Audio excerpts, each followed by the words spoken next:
Yung blush nilalagay sa pisngi, hindi sa mata. Mag-isip ka naman, yung masasakta naman ako. Pangit naman ang lahit mo eh. Kasi yung pangit mo eh. Sir, ka ba kung sino tatay mo? Baka mamaya Mr. Clean.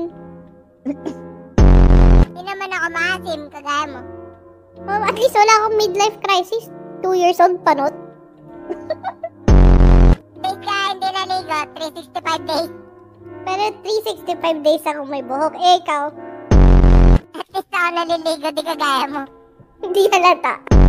Ito, Hoy, suki ako ng mag-ingat CR ka. dito. Mag-ingat kayong araw na arawan. Naglika kasi sa panot. Kakapikon? Tita, alam mo bakit nawala yung Neptune? Kaya na Bakit? sa'yo. Boba dito. Huwag ka masyadong lumapit, yung amoy mo nananapak.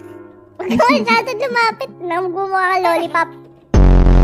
Yan, ganyan lang, medyo maamoy eh. Ayan, medyo maaraw din ang liwanag eh. Hindi, masakit sa mata versus masakit sa ilong.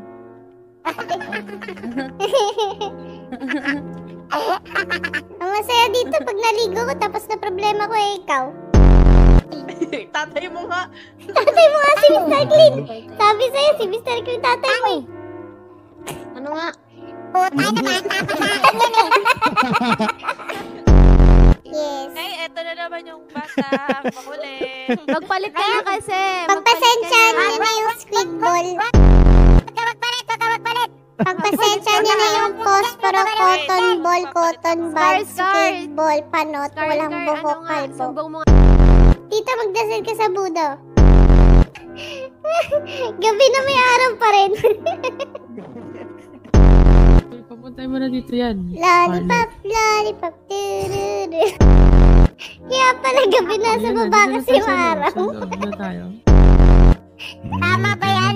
Tama bang pagturo sa bata yan? Wag yan, Scarlett. Nagsalita yun na nililip.